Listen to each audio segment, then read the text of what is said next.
नमस्कार, संध्या उबाळे रेसिपीजमध्ये सर्व खवय्यांचं मनापासून स्वागत आहे।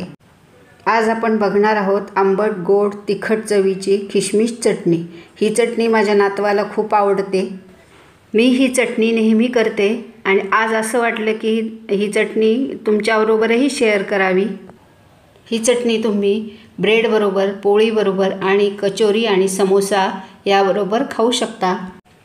चला तर मग जाऊयात किचनमध्ये ही रेसिपी बनवायला। मी इथे अर्धी वाटी किशमिश घेऊन स्वच्छ धुवून अर्धी वाटी पाण्यामध्ये 1 तास भिजत घातली होती। इथे आपण 2 तिखट सुक्या लाल मिरच्या आणि 1 काश्मीरी मिरची घालूयात। इथे आपण थोडंसं आलं आणि 4-5 पाकळ्या लसूण घालूयात। इथे अर्धा चमचा मी कलौंजी घालते। किशमिश भिजत घातलेल्या पाण्यातच आपल्याला हे शिजवायचं आहे। आता आपण हे शिजवून घेऊ। इथे कढई गॅसवर ठेवून गॅस मी सुरू केलेला आहे।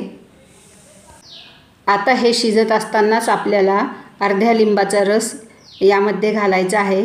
बी इथे पडलेला आहे ते मी काढून टाकते। यामध्ये लिंबाऐवजी व्हिनेगरही घालतात।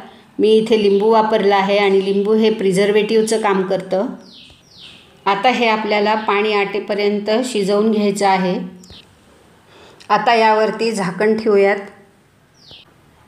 बघूयात आता झाकण काढून पाणी आता आटत आलेलं आहे।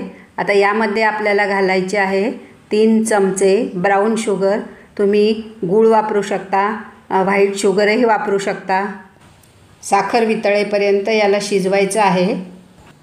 साखर आता पूर्णपणे वितळलेली आहे आणि आपण आता गॅस बंद करूयात आणि मिश्रण थंड होऊ देऊयात।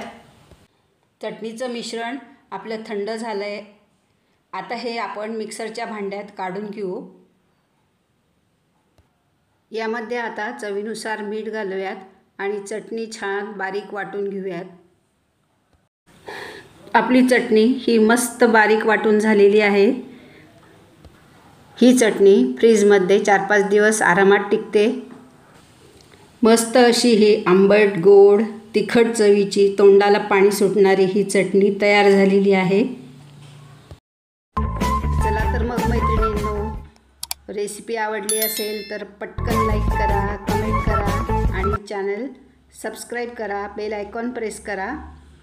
थँक्यू। Happy cooking. भेटूयात पुढील व्हिडिओत एका नवीन रेसिपीसोबत। हेल्दी खा आणि मस्त रहा।